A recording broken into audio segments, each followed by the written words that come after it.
रात का अंतिम पहर था। महेंद्र पर्वत की चोटियों पर घना कोहरा छाया हुआ था। चारों ओर ऐसा सन्नाटा था मानो समय स्वयं रुक गया हो। लेकिन उस सन्नाटे के बीच एक व्यक्ति जाग रहा था। एक ऐसा व्यक्ति जिसने राजाओं को जन्म लेते देखा था, साम्राज्यों को मिटते देखा था और पूरे युगों को गुजरते देखा था। उसकी आंखें बंद थीं, हाथ में दिव्य परशु था, शरीर तपस्या में स्थिर था, लेकिन उसके भीतर एक प्रतीक्षा जल रही थी। एक ऐसी प्रतीक्षा जो हजारों वर्षों से समाप्त नहीं हुई। वह थे भगवान परशुराम। लेकिन प्रश्न ये है, यदि उनका कार्य त्रेता युग में समाप्त हो चुका था, यदि उन्होंने अधर्मियों का विनाश कर दिया था, यदि वे स्वयं भगवान विष्णु के अवतार थे, तो फिर आज भी पृथ्वी पर क्यों हैं? वे किसकी प्रतीक्षा कर रहे हैं? और वह कौन सा रहस्य है जो युगों से छिपा हुआ है? इस प्रश्न का उत्तर हमें समय के उस मोड़ पर ले जाता है जहां भविष्य और अतीत एक दूसरे से मिलने वाले हैं। एक ऐसा अवतार जिसकी कहानी समाप्त नहीं हुई।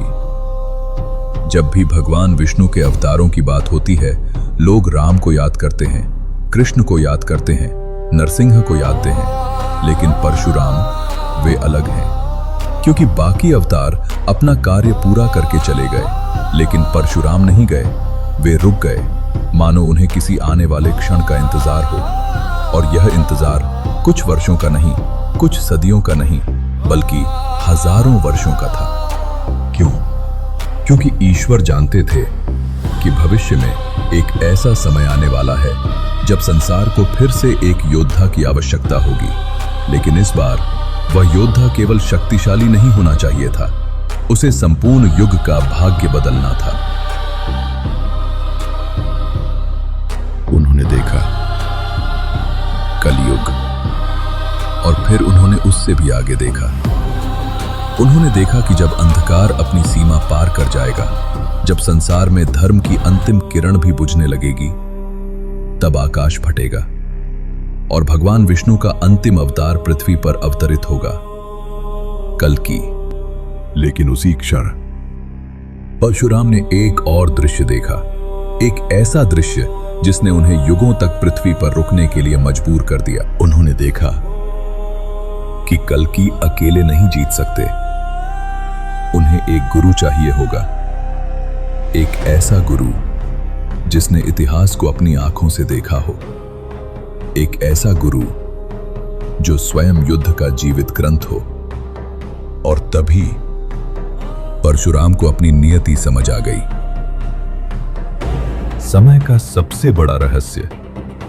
सदियां बीत गईं, त्रेता युग समाप्त हुआ, द्वापर युग आया, महाभारत का युद्ध हुआ, कृष्ण भी पृथ्वी छोड़कर चले गए, लेकिन परशुराम अब भी थे।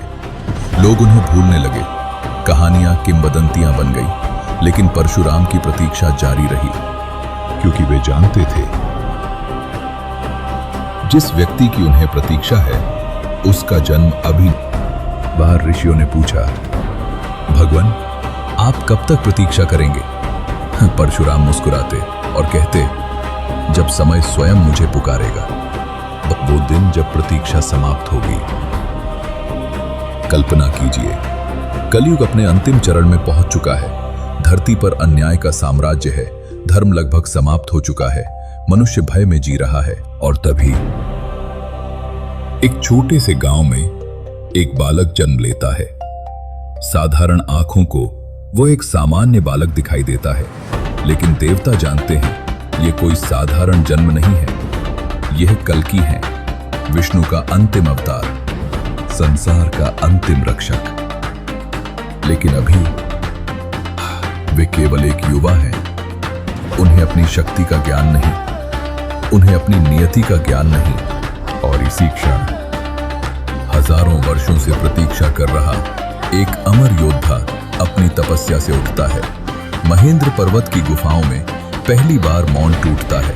परशुराम की आंखें खुलती हैं और वे कहते हैं, समय आ गया है। गुरु और अंतिम शिष्य। कहा जाता है कि जब कल्कि अपने वास्तविक उद्देश्य की खोज में निकलेंगे तो उनका मार्ग उन्हें एक वृद्ध ऋषि के पास ले जाएगा, लेकिन वो कोई साधारण ऋषि नहीं होगा, वो होगा परशुराम। वही परशुराम जिन्होंने कर्ण को धनुर्विद्या सिखाई थी, वही जिन्होंने भीष्म को युद्ध की कला सिखाई थी, वही जिन्होंने पृथ्वी के सबसे शक्तिशाली राजाओं को पराजित किया था। लेकिन इस बार उनका शिष्य सबसे अलग होगा, क्योंकि ये शिष्य किसी राज्य को जीतने नहीं आया, ये संपूर्ण युग को बदलने आया है। परशुराम उसे केवल अस्त्र नहीं सिखाएंगे, वे उसे धैर्य सिखाएंगे, धर्म सिखाएंगे, त्याग सिखाएंगे और सबसे महत्वपूर्ण, वे उसे यह सिखाएंगे कि शक्ति का प्रयोग कब करना है। परशुराम की वास्तविक प्रतीक्षा।